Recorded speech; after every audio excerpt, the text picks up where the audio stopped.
नुमाइंदा खुद हिदायत किशोरी से। हिदायत, बहुत शुक्रिया। FIA कभी कुछ कहती है, कभी कुछ, खुद जज भी इस बात पर नाला हो रहे हैं। क्या हो रहा है इस केस में? शाहजेब, अब इस केस में एक नया मोड़ आया है क्योंकि तहकीकात पे तहकीकात हो रही है। जज अरशद मलिक की जो वीडियो का केस था वो पस मंज़र में चला गया है।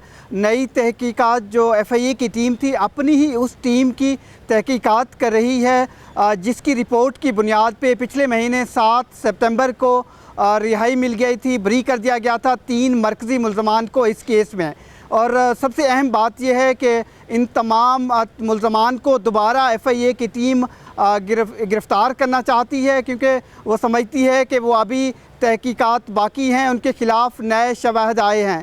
जबकि दिलचस्प मोड़ इस केस में इसलिए है कि तहकीकाती टीम जो FIA की नई बनी है, उनका ये ख्याल है कि पिछली जो टीम थी जिसकी बुनियाद पे इनको बरीयत मिली थी, उनसे कोताही हुई है। वो इन्वेस्टिगेशन शेडी इन्वेस्टिगेशन थी, इसलिए उन्होंने अपने अहलकारों से तहकीकात शुरू कर दी हैं। और साथ ही इस केस में एक और अहम बात यह है कि जो मरकज़ी मुल्ज़मान बरी हुए थे उनको FIA की नई टीम बार बार नोटिस भेज रही है, जबकि उन्होंने ताउन नहीं किया है, ये FIA ज़रा का बताना है। जबकि साथ साथ नई बातें ये भी सामने आई हैं कि जो पहली खातून जज थी 6 सितंबर को, उन्होंने इस केस से अपने आप को अलग कर लिया था। उसने chief justice Islamabad high court को ये बताया है तहरीरी तौर पर कि उनको मुल्ज़मान की तरफ से अप्रोच करने की कोशिश की गई थी, उन पर असर अंदाज होने की कोशिश की गई थी, जिसकी बुनियाद पर उन्होंने अपने आप को इस केस से अलग कर दिया है। और